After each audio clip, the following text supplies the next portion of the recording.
கர்த்தருடைய பரிசுத்த நாமத்துக்கு மகிமை உண்டாவதாக. மீண்டுமாய் பிளஸட் லைஃப் மினிஸ்ட்ரி மூலமாக உங்களை சந்திப்பதிலே மிகவும் மகிழ்ச்சி அடைகிறேன். கர்த்தருடைய வார்த்தையிலே வல்லமை உண்டு, கர்த்தருடைய வார்த்தையிலே அதிகாரம் உண்டு, கர்த்தருடைய வார்த்தையிலே அற்புதங்கள் உண்டு, கர்த்தருடைய வார்த்தையிலே அதிசயங்கள் உண்டு, கர்த்தருடைய வார்த்தையிலே ஆலோசனை உண்டு, கர்த்தருடைய வார்த்தையிலே சமாதானம் உண்டு, கர்த்தருடைய வார்த்தையிலே விடுதலை உண்டு. இந்த நாளிலும் கூட விசேஷித்த தலைப்பில் நம் கர்த்தருடைய வார்த்தையை தியானிப்போம். 1000 வருடம் அரசாட்சியை குறித்து நாம் பார்ப்போம்.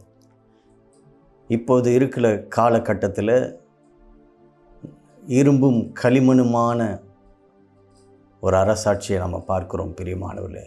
இதை குறித்து தானியேல் தீர்க்கதரிசன புத்தகத்தில் நம்ம வாசிக்கிறோம். எந்த அரசாங்கம் எடுத்தாலும் ஒரு நிலையில்லாத அரசாங்கம் உள்ள ஒரு சூழ்நிலையை நாம் பார்க்கிறோம் பிரியமானவர்களே. எங்கே பார்த்தாலும் அரசியல் சூழ்நிலையில் பிரச்சனை, பல குழப்பங்கள், அரசாட்சி நீடிப்பதில்லை, இப்படி பல குழப்பங்களை நாம் பார்க்கிறோம். வேத புத்தகத்தில் சொல்லப்பட்ட ஒரு அரசாட்சியை குறித்து நாம் பார்க்கிறோம். அதுதான் 1000 வருடம் அரசாட்சி. லத்தீன் மொழியில் மைல் என்று சொல்வார்கள். அப்படின்னா 1000 என்ற அர்த்தம். ஆகவே ஆங்கிலத்தில் மில்லேனியம், அது தழுவிய ஆங்கில வார்த்தை மில்லேனியம். ஸோ மில்லேனியம் என்றால் 1000 வருடம் என்ற அர்த்தம் பிரியமானவர்களே. இங்கே வேத புத்தகத்தில் இயேசு கிறிஸ்துவின் 1000 வருட அரசாட்சியை குறித்து நாம் பார்க்கிறோம் பிரியமானவர்களே. இது எப்போது நடக்கும் என்றால் உபத்திரவ காலம் முடிந்த பிறகு நடக்கும் என்று வேத புத்தகத்தில் சொல்லப்படுகிறதை நாம் பார்க்கிறோம் பிரியமானவர்களே. உபத்திர காலம் முடிந்த பிறகு இயேசு கிறிஸ்து அவர் அரசாளுவார், 1000 வருடம் அரசாளுவார் என்று வேத புத்தகம் சொல்லுகிறது. வெளிப்படுத்தின விசேஷம் 19ஆம் அதிகாரம் 11ஆம் வசனத்திலிருந்து 16ஆம் வசனம் வரை நாம் பார்க்கும்போது அங்கே வசனம் சொல்லுகிறது, பின்பு பரலோகம் திறந்திருக்க கண்டேன், இதோ ஒரு வெள்ளை குதிரை காணப்பட்டது, அதன் மேல் ஏறி இருந்தவர் உண்மையும் சத்தியம் உள்ளவர் என எண்ணப்பட்டவர். அவர் நீதியாய் நியாயம் தீர்த்து யுத்தம் பண்ணுகிறார். அவருடைய கண்கள் அக்கினி சுவாலை போல இருந்தன. அவருடைய சிரசின் மேல் அநேக கிரீடங்கள் இருந்தன. அவருக்கே அன்றி வேறொருவருக்கும் தெரியாத ஒரு நாமம் எழுதி இருந்தது. இரத்தத்தில் தோய்க்கப்பட்ட வஸ்திரத்தை தரித்திருந்தார். அவருடைய நாமம் தேவனுடைய வார்த்தை என்பதே. பரலோகத்தில் உள்ள சேனைகள் வெண்மையும் சுத்தமான மெல்லிய வஸ்திரம் தரித்தவர்களாய் வெள்ளை குதிரையின் மேல் ஏறி அவருக்கு பின் சென்றார்கள். புறஜாதிகளை வெட்டும்படிக்கு அவருடைய வாயிலிருந்து கூர்மையான பட்டயம் புறப்படுகிறது. இரும்பு கோலால் அவர்களை அரசாளுவார். அவர் சர்வ வல்லமையுள்ள தேவனுடைய உக்கிர கோபமாகிய மது உள்ள ஆலையை மிதிக்கிறார். ராஜாதி ராஜா கர்த்தாதி கர்த்தர் என்னும் நாமம் அவருடைய வஸ்திரத்தின் மேலும் அவருடைய தொடையின் மேலும் எழுதப்பட்டிருந்தது என்று வசனம் சொல்லுகிறது. ஆம் பிரியமானவர்களே, இங்கே கர்த்தருடைய அந்த வருகையின் அடையாளங்கள், உபத்திர காலம் முடிந்த பிறகு அவருடைய வருகை எப்படியாயிருக்கும் என்று வேத வசனம் திட்டம் தெளிவாய் சொல்லுகிறது. அவர் ராஜாதி ராஜா கர்த்தாதி கர்த்தர் என்று வசனம் சொல்லுகிறது பிரியமானவர்களே. இந்த பூமியின் ராஜாக்களை எல்லாம் கர்த்தர் அழித்து போடுவார் என்று வேத வசனம் சொல்லுகிறது பிரியமானவர்களே. அது மாத்திரமல்ல, மிருகம் பிடிக்கப்பட்டு போகிறது, மிருகம் பிடிக்கப்படுகிற வசனங்களை குறித்தும் நாம் பார்க்கிறோம் பிரியமானவர்களே. அதே வெளிப்படுத்தின விசேஷம் 19ஆம் அதிகாரம் 20ஆம் வசனத்தில் பார்க்கிறோம், அப்பொழுது மிருகம் பிடிக்கப்பட்டது. மிருகத்தின் முன்பாக செய்த அற்புதங்களால் அது முத்திரை தரித்தவர்களையும் அதன் சொரூபத்தை வணங்குகிறவர்களையும் மோசம் போக்கின கள்ள தீர்க்கதரிசியும் கூட பிடிக்கப்பட்டான். இருவரும் கந்தகம் எரிகிற அக்கினியில் கடலிலே உயிரோடு தள்ளப்பட்டார்கள் என்று வசனம் சொல்லுகிறது பிரியமானவர்களே. ஆம் பிரியமானவர்களே, அதுக்கு பிறகு என்ன நடக்கிறது என்றால், பழைய பாம்பாகிய வலு சர்ப்பம் பிசாஸ் என்பவன் அவன் பெரிய சங்கினியினாலே கட்டப்பட்டு தள்ளப்படுகிறான் என்று வேதவசனம் சொல்லுகிறது. வெளிப்படுத்தின விசேஷம் 20ஆம் அதிகாரம் 1-2ஆம் வசனம் சொல்லுகிறது, ஒரு தூதன் பாதாளத்தின் தெருவுகளையும் பெரிய சங்கிலியும் தன் கையிலே பிடித்து கொண்டு வானத்திலிருந்து இறங்கி வர கண்டேன். பிசாஸ் என்றும் சாத்தான் என்றும் சொல்லப்பட்ட பழைய பாம்பாகிய வலு சர்ப்பத்தை அவன் பிடித்து அதை 1000 வருஷம் அளவும் கட்டி வைத்து அந்த 1000 வருஷம் நிறைவேறும் வரைக்கும் அது ஜனங்களை மோசம் போக்காதபடிக்கு அதை பாதாளத்திலே தள்ளி அடைத்து அதன் மேல் முத்திரை போட்டான். அதற்கு பின்பு அது கொஞ்ச காலம் விடுதலையாக வேண்டும் என்று வசனம் சொல்லுகிறது.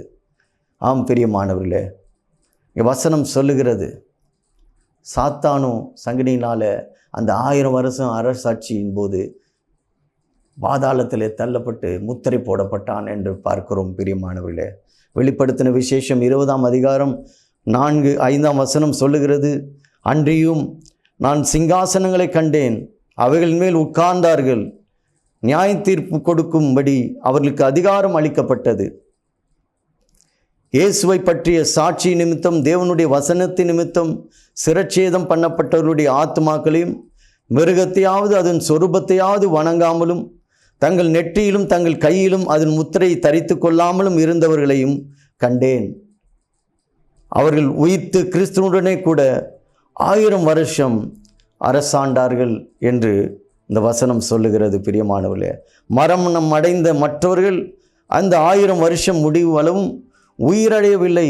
இதுவே முதலாம் உயிர்த்தெழுதல் என்று வசனம் சொல்லுகிறது. பிரியமானவர்களே, ஆம் பிரியமானவர்களே, 1000 வருட அரசாட்சியில் பங்கு பெறுகிறவர்கள் மிகவும் பாக்கியவான்களாக இருப்பார்கள். பிரியமானவர்களே, இந்த பூமியில் நம்ம பார்க்குறோம், எங்கே பார்த்தாலும் பஞ்சம், எங்கே பார்த்தாலும் கொள்ளை நோய்கள், எங்கே பார்த்தாலும் வறட்சிகள், எங்கே பார்த்தாலும் ராஜ்யத்துக்கு விரோதமாய் ராஜ்யம் எழும்பி போர் சூழ்நிலை காணப்படுகிறது. வானத்தில் அடையாளங்கள் காணப்படுகிறது. இயற்கையின் சீற்றங்களை பார்க்கிறோம். பூமியின் அழிவை அநேக இடத்துல நம்ம பார்க்கிறோம். ஆனால் அந்த 1000 வருட அரசாட்சியில் ஒரு பெரிய சமாதானத்தை கர்த்தர் காண்பிக்கிறார். பிரியமானவர்களே, மகிழ்ச்சியை காண்பிக்கிறார். பிரியமானவர்களே, ஏசாயா தீர்க்கதரிசியின் புத்தகம் 11ஆம் அதிகாரம் 6 முதல் 9ஆம் வசனம் சொல்லுகிறது, அப்பொழுது ஓநாய் ஆட்டுக்குட்டியோடு தங்கும், புலி வெள்ளாட்டி குட்டியோடு படுத்து கொள்ளும், கன்றுக்குட்டியும் பாலசிங்கமும் காளையும் ஒருமித்திருக்கும், ஒரு சிறு பையன் அவைகளை நடத்துவான், பசுவும் கரடியும் கூட மேயும், அவைகளின் குட்டிகள் ஒருமித்து படுத்து கொள்ளும், பால் குடிக்கும் குழந்தை விரியன் பாம்பு வலையின் மேல் விளையாடும், பால் மறந்த பிள்ளை கட்டுவிரியன் புற்றிலே தன் கையை வைக்கும் என்று வசனம் சொல்லுகிறது. ஆம் பிரியமானவர்களே, அதே வசனத்தில் நாம் பார்க்கிறோம், அங்கே அந்த வரிகளில் பால் சிங்கம் மாட்டை போல வைக்கோலை தின்னும் என்று வசனம் சொல்லுகிறது. ஆம் பிரியமானவர்களே, எனக்கு அருமையானவர்களே, இதை பார்க்கும்போது எவ்வளவு மகிழ்ச்சியாக இருக்கிறது. அந்த 1000 வருட அரசாட்சியில் நீதி இருக்கும், சமாதானம் இருக்கும், மகிழ்ச்சி இருக்கும், மக்கள் எல்லாரும் சந்தோஷமாக இருப்பார்கள். அப்படிப்பட்ட அரசாட்சியை தான் கர்த்தர் இந்த 1000 வருட அரசாட்சியிலே கொடுக்க விரும்புகிறார். இதை குறித்து தான் இங்கே தீர்க்க தரிசன வசனமாய் நம்ம வாசிக்கிறோம். பிரியமானவர்களே, மீகா புத்தகம் 4ஆம் அதிகாரம் 4ஆம் வசனத்தில் பார்க்கிறோம், அவன் தன் திராட்சை செடியின் நிழலிலும் தன் அத்தி மரத்தின் நிழலிலும் படுத்து ஆள் இல்லாமல் உட்காருவான் என்று வசனம் சொல்லுகிறது. பிரியமான, பயப்படுத்துவார் இல்லாமல் உட்காருவான் என்று வசனம் சொல்லுகிறது. பயம் இல்லாமல் சந்தோஷமாக மகிழ்ச்சியாக அவர்கள் வாழ்வார்கள் என்று வசனம் சொல்லுகிறது. பிரியமானவர்களே, எவ்வளவு நாள் இந்த 1000 வருட அரசாட்சியில் மக்கள் வாழுவார்கள், அவளுக்கு நீடிய ஆயுள் இருக்கும் என்று தீர்க்க தரிசன வசனம் சொல்லுகிறது. பிரியமானவர்களே, அவளுக்கு நீடிய ஆயுள் இருக்கும். ஆதி ஆகமம் புத்தகத்தில் பார்க்கும்போது மெத்துசலா எவ்வளவு ஆண்டு வாழ்ந்தார் என்று பார்க்கிறோம். நோவா எத்தனை நூற்றாண்டு வாழ்ந்தார் என்று பார்க்கிறோம். அவளுக்கு நீடிய ஆயுளை கர்த்தர் கொடுத்தார். பிரியமானவர்களே, மோசே கூட நீடிய ஆயுளை கொடுத்தார். அவன் கண் மங்கி போகவில்லை என்று பார்க்கிறோம், பலன் குறைந்து போகவில்லை என்று பார்க்கிறோம். அத்தகைய பலனையும் நீடிய ஆயுளையும் கர்த்தர் கொடுத்தார். அதே இந்த 1000 வருட அரசாட்சியில் வாழுகிறவர்களுக்கு கர்த்தர் நீடிய ஆயுளை கொடுப்பார். பிரியமானவர்களே, ஏசாயா தீர்க்கதரிசியின் புத்தகம் 65ஆம் அதிகாரம் 20ஆம் வசனம் சொல்லுகிறது, அங்கே இனி அற்ப ஆயுசுள்ள பாலகனும் தன் நாட்கள் பூரணமாகாத கிழவனும் உண்டாகிறார்கள் என்று வசனம் சொல்லுகிறது. 100 வயது சென்று மரிக்கிறவனும் வாலிபன் என்று எண்ணப்படுவான் என்று வசனம் சொல்லுகிறது. அப்படி என்றால் நல்ல நீடிய ஆயுளையும் ஆரோக்கியத்தையும் கர்த்தர் கொடுப்பார் பிரியமானவர்களே. இப்படிப்பட்ட காலகட்டம்தான் இந்த 1000 வருட அரசாட்சி பிரியமானவர்களே. கேட்பதற்கு எவ்வளவு சந்தோஷமாக இருக்கிறது பாருங்கள். ஹாஸ்பிட்டல் போக தேவையில்லை, டாக்டர் ஊசி போட தேவையில்லை, மருந்து மாத்திரை தேவையில்லை. கர்த்தரே அவளுக்கு ஆரோக்கிய சுகத்தையும் பலத்தையும் கொடுத்து நடத்துவார். எனக்கு அருமையானவர்களே, இந்த 1000 வருட அரசாட்சியில் ஒரு சில காலகட்டத்தில் பாவம் செய்கிறவர்கள் எழும்புவார்கள் என்று வசனம் சொல்லுகிறது. கர்த்தர் அவர்களை தண்டிப்பார் என்று ஒரு சில வேத பண்டிதர்கள் சொல்லுகிறார்கள். அந்த 1000 வருட அரசாட்சியில் மீண்டுமாய் மாம்சத்தில் எதிர்ப்பு தெரிவிக்கிறவர்கள், கர்த்தரை மறுதளிக்கிறவர்கள் எழும்புவார்கள். ஆனாலும் கர்த்தர் உடனே நியாயம் தீர்ப்பார் பிரியமானவர்களே. இந்த 1000 வருட அரசாட்சியின் நோக்கம் என்ன? வெளிப்படுத்தின விசேஷம் 22ஆம் அதிகாரம் 12ஆம் வசனம் சொல்லுகிறது, இதோ சீக்கிரமாய் வருகிறேன், அவனவனுடைய கிரிகளின்படி அவனவனுக்கு நான் அளிக்கும் பலன் என்னோடு கூட வருகிறது என்று வேதவசனம் சொல்லுகிறது. ஆம் பிரியமானவர்களே, கர்த்தர் பலன் கொடுக்கும்படியாய், அது ரிவார்டுன்னு என்று சொல்லுவார்களே, ஒவ்வொருடைய நற்கிரியைகளுக்கு ஏற்றவாறு ரிவார்டு கொடுக்க தான் இந்த 1000 வருட அரசாட்சி பிரியமானவர்களே. அது மாத்திரமல்ல, தீர்க்க தரிசன வசனத்தின் நிறைவேறுதல். அநேக வசனங்கள் நேரடியாகவும் மறைமுகமாகவும் இந்த 1000 வருட அரசாட்சியை குறித்து தீர்க்க தரிசன வசனங்கள் சொல்லுகிறது பிரியமானவர்களே. ஏசாயா தீர்க்கதரிசியின் புத்தகம் 9ஆம் அதிகாரம் 6ஆம் வசனத்தில் நாம் பார்க்கிறோம், நமக்கு ஒரு பாலகன் பிறந்தார், நமக்கு ஒரு குமாரன் கொடுக்கப்பட்டார், கர்த்தத்துவம் அவர் தோளின் மேல் இருக்கும், அவர் நாமம் அதிசயமானவர், ஆலோசனை கர்த்தர், வல்லமையுள்ள தேவன், நித்திய பிதா, சமாதான பிரபு எனப்படும். இந்த 1000 வருட அரசாட்சியில் கர்த்தர் பெருத்த சமாதானத்தை எல்லாருடைய வாழ்க்கையிலும் கொடுப்பார். எல்லோரும் சந்தோஷத்தோடும் மகிழ்ச்சியோடு இளைப்பாறுதலோடும் இருப்பார்கள் பிரியமானவர்களே. அத்தகைய அரசாட்சியை தான் கர்த்தர் அந்த 1000 வருட அரசாட்சியில் கொடுக்கிறார். அவர் ராஜாதி ராஜாவும் கர்த்தாதி கர்த்தருமாய் இருப்பார். சகல பரிசுத்தமான்களும் அவரோடு கூட ஆளுகை செய்வார்கள் பிரியமானவர்களே. அது மாத்திரமல்ல, மனிதன் தான் பாவி என்றும் இயேசு கிறிஸ்து தம்முடைய மரணத்தினாலே மீட்பு உண்டாக்குறார் என்று உணர செய்வதற்காக தான் இந்த 1000 வருட அரசாட்சியை கர்த்தர் கொடுக்கிறார் பிரியமானவர்களே. அது மாத்திரமல்ல, வெளிப்படுத்தின விசேஷத்தில் நாம் பார்க்கிறோம், அவர் ராஜாவாய் மீண்டும் வருவார். அவர் ராஜாவாய் மீண்டும் வருவார். இயேசு கிறிஸ்து மனு குலத்தை பாவத்திலிருந்து மீட்பதற்காக பெத்லகேமிலே மாட்டு தொழுவத்திலே அவர் பிறந்தார். ராஜாக்கெல்லாம் என்ன நினச்சாங்க? அவர் ராஜ குடும்பத்தில் பிறப்பார் என்று. வேத பாரகர்கள் நினச்சாங்க, யூதர்கள் நினச்சாங்க அவர் ராஜா குடும்பத்தில் ராஜாவாக தான் வருவார். அப்போ அவர் ராஜாவாக வரல, தன்னையே துறந்து மனுஷ சாயலிலே வந்தார் பிரியமானவர்களே. மாட்டு தொழுவத்தில் பிறந்தார், சிலுவையிலே தம்மையே ஒப்பு கொடுத்தார். உலக மனுஷர்கள்லாம் ரட்சிக்கப்பட வேண்டும் என்று ஒப்பு கொடுத்தார். ஆனால் மீண்டுமாய் அதே மாதிரி அல்ல, அவர் ராஜாவாய் வருவார் பிரியமானவர்களே. அவர் ராஜா, ராஜாதி ராஜா, கர்த்தாதி கர்த்தர் பிரியமானவர்களே.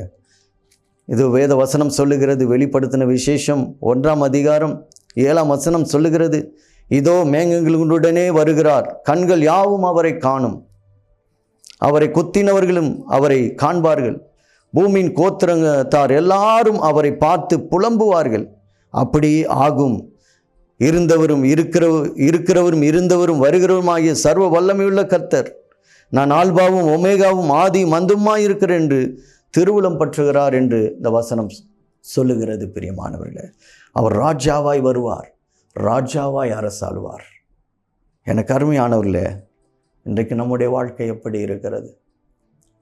கண்களை மூடி என்னோடு கூட சேர்ந்து ஜெபிப்பீர்களா பிரியமானவர்களே? இன்றைக்கு நம்முடைய வாழ்க்கை கர்த்தருடைய வருகைக்காக ஆயத்தமாக இருக்கிறதா? நமக்காக கல்வாரி சிலுவையில் தம்மையை ஜீவ பலியாய் ஒப்பு கொடுத்த இயேசு கிறிஸ்துவுக்கு பிரியமாய் நம்முடைய வாழ்க்கை இருக்கிறதா? இந்த வேலையில் சரி செய்து கொள்வோமா? கர்த்தருடைய வருகை சமீபமாக இருக்கிறது. அவருடைய வருகைக்காக நாம் ஆயத்தமாகுவோமா? அன்றாடம் உலகத்தை நோக்கி ஓடிக்கொண்டு இருக்கிறோம். உலக காரியங்களை சிந்தித்து கொண்டு இருக்கிறோம். நம்மையே யோசித்து கொண்டு இருக்கிறோம். ஆனால் தேவனுடைய ராஜ்யத்தை குறித்து யோசிக்கிறோமா? இன்றைக்கு ஒப்பு கொடுப்போமா? கர்த்தாவே, என்னுடைய வாழ்க்கையை உமக்கு ஒப்பு கொடுக்கிறேன். உம்முடைய வருகையின் போது நான் விட்டுவிடப்படாதபடி தேவனுடைய ராஜ்யத்தை சுதந்தரித்து கொள்ள எனக்கு கிருபை பாராட்டும். என் வாழ்க்கையை ஒப்பு கொடுக்கிறேன். என்னை நடத்தும். வாழ்க்கையில் ஆசீர்வாதங்களை கட்டிடும். என் வாழ்க்கையில் கட்டப்பட்டு இருக்கிற எல்லா வியாதியின் கட்டிலிருந்து விடுதலை கொடுங்க. கடன் பிரச்சனையிலிருந்து விடுதலை கொடுங்க. ஒரு நல்ல வேலை இல்லாமல் இருக்கிறேன், எனக்கு நல்ல வேலையை கர்த்தர் கட்டளையிடுங்க. படிப்பில் தோல்வியோடு இருக்கிறேன், என் படிப்பை ஆசீர்வதிங்க. என் தலையை உயர்த்துங்க. இயேசு கிறிஸ்து மூலம் இந்த விண்ணப்பத்தை ஏறெடுக்கிறேன். ஜீவனுள்ள நல்ல பிதாவே, ஆமென். ஆம் பிரியமானவர்களே, கர்த்தர் உங்களை ஆசீர்வதிப்பார். இந்த செய்தி உங்களுக்கு பிரயோஜனமாக இருந்தது என்று நான் நம்புகிறேன். ஸ்க்ரீனில் போடப்பட்ட மொபைல் நம்பர் மூலமாக என்னோடு கூட தொடர்பு கொள்ளுங்கள். உங்களுக்காக நான் பாரத்தோடு ஜெபிக்க விரும்புகிறேன். மீண்டுமாய் அடுத்த செய்தியின் மூலமாக உங்களை நான் சந்திக்கிறேன். நன்றி.